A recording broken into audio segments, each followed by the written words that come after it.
নমস্কার বন্ধুরা, কেমন আছো তোমরা সবাই? আশা করি তোমরা সবাই ভীষণ ভালো আছো, আর আমিও খুব ভালো আছি। তো আজকে আমি রান্না করব কাঁকড়া, আর আমি কীভাবে কাঁকড়া মাছ রান্না করি সেটাই আজকে তোমাদের দেখাবো।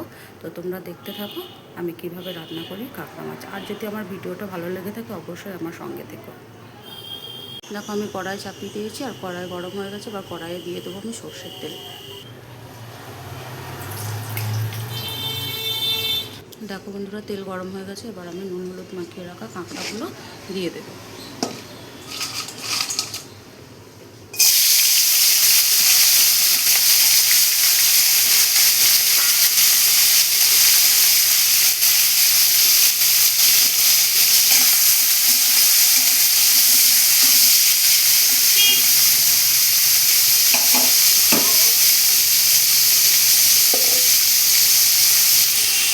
দেখো বন্ধুরা, আমার কাঁকড়া ভাজা হয়ে গেছে। এবার আমি কাঁকড়াগুলোকে তুলে নেবো। কাঁকড়াগুলো খুব সুন্দর করে ভাজা হয়ে গেছে। এবার আমি কাঁকড়াগুলো তুলে নিচ্ছি। ওই কড়াইয়ের মধ্যেই আমি দিয়ে দেবো আর একটু সর্ষের তেল। দেখো আমি আর একটু সর্ষের তেল দিয়ে দিলাম। এবার একটু পাঁচফোড়ন আর একটা তেজপাতা দিয়ে দেবো।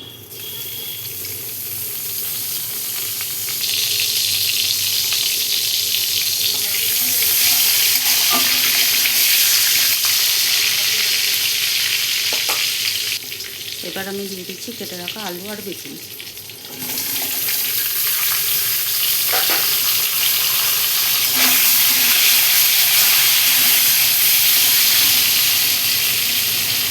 দিয়ে দেবো পরিমাণ মতো লবণ। লবণ হলুদ দিয়ে দিয়েছি। এবার আলুটা খুব সুন্দর করে ভেজে নিচ্ছি।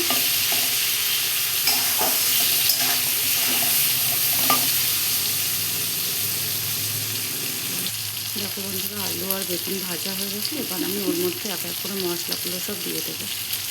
পেঁয়াজ বাটা দিয়ে দিলাম। এবার দিয়ে দেবো টমেটো বাটা।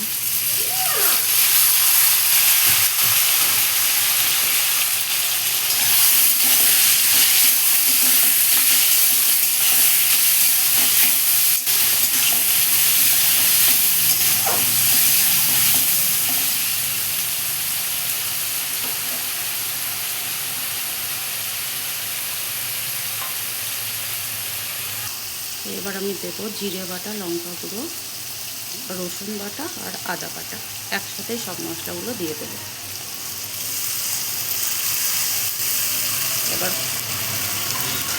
এবার এই মশলাগুলোকে আমি খুব সুন্দর করে কষিয়ে নেব।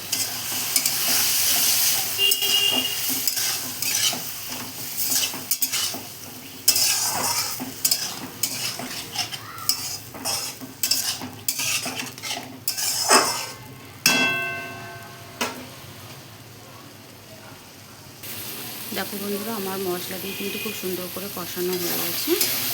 এবার আমি দিয়ে দেবো ভেজে রাখা কাঁকড়াগুলো।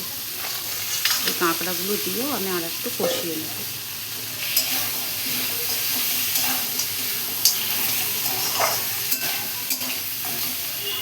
দেখো বন্ধুরা, আমি কাঁকড়া দিয়েও খুব সুন্দর করে কষিয়ে নিয়েছি। ওই চারিদিক দিয়ে দেখো পুরো হালকা হালকা ছাড়তে শুরু করে দিয়েছে, কারণ আমার অল্প তেলের মশলা দিয়ে তরকারি। তাই আমার তোমরা দেখতে বুঝতে পারছো না যে তেল ছাড়ছে কি ছাড়ছে না, কিন্তু মশলাটা খুব সুন্দর করে কষানো হয়ে গেছে। এবার আমি দিয়ে দেবো জল।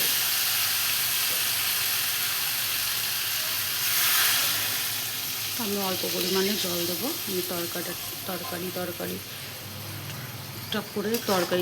করে রাখবো। এটাকে আলুটা সেদ্ধ হওয়ার মতো জল দিয়েছি।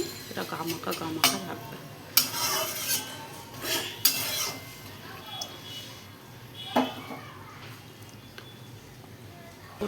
ওপর থেকে দুটো একটা কাঁচা লঙ্কা ছিটিয়ে দিয়েছি। আপনারা যে যেমন ঝাল খাবেন সেই সমান লঙ্কা দেবেন। এবার আমি ঢাকা চাপা দিয়ে দেবো।